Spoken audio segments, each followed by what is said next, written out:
Salam damai dalam Kristus. Umat yang terkasih, Gereja Keuskupan Surabaya tahun 2019 ini memasuki musyawarah pastoral MUPAS kedua. Rangkaian acara MUPAS kedua ini diawali dengan kegiatan Pramupas. Pramupas pertama dilaksanakan di Rumah Pembinaan Sasana Krida Jati Jejer, Trawas, Mojokerto, tanggal 14 sampai dengan 16 Januari 2019. Kegiatan ini dihadiri seluruh imam yang berkarya di Keuskupan Surabaya, baik imam diosesan maupun imam tarekat. Pramupas pertama dibuka Monsinyur Vincentius Sutikno Wisaksono, Uskup Keuskupan Surabaya, sekaligus mengawali rangkaian acara MUPAS kedua Keuskupan Surabaya. Dalam sambutan, Monsinyur Sutikno menekankan pentingnya rasa memiliki sehingga dapat melangkah dalam gerak bersama untuk membangun Gereja Keuskupan Surabaya 10 tahun ke depan. Yang pertama memang ya supaya kita merasa memiliki ini. Bagaimana kalau program atau apa yang kita rencanakan itu tidak menjadi kesepakatan atau paling tidak rasa kita bersama untuk memiliki ini.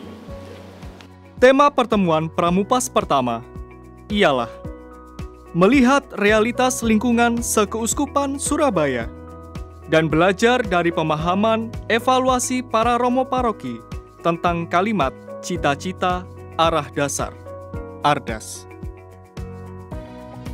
Melalui tema ini, para romo diajak menangkap realitas lingkungan perparoki dan kevikepan melalui sharing, diskusi, dan refleksi. Pada hari pertama, para romo dibagi dalam kelompok kevikepan, yakni kevikepan Surabaya Utara, Surabaya Barat, Surabaya Selatan, Mojokerto, Blora, Blitar, Kediri, dan kevikepan Madiun.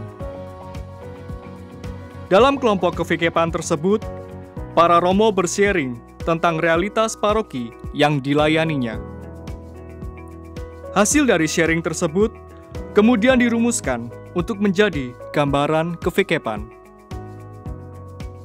Ekaristi merupakan sumber dan puncak iman Kristiani. Oleh sebab itu, setiap harinya, para romo memulai dengan perayaan Ekaristi bersama. Melalui Ekaristi itulah, para romo bisa semakin membangun persekutuan di dalam Kristus. Semangat Ekaristi inilah yang semakin meneguhkan proses kegiatan hari kedua. Pada hari kedua, para romo yang mewakili kevikepan memaparkan hasil sharingnya di hadapan seluruh peserta. Setelah pemaparan, kegiatan dilanjutkan dengan diskusi. Para romo nampak antusias dalam mengajukan pertanyaan, pendapat, ataupun gagasannya. Suasana inilah yang membuat hari kedua menjadi semakin menarik, apalagi ketika para teolog menyampaikan tanggapannya.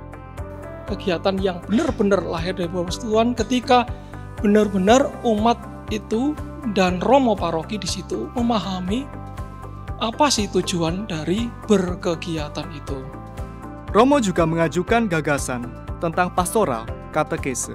Pastoral katekese adalah membangun umat untuk memahami jati dirinya sebagai seorang murid Kristus. Memahami jati dirinya bahwa dia diselamatkan oleh Tuhan Yesus.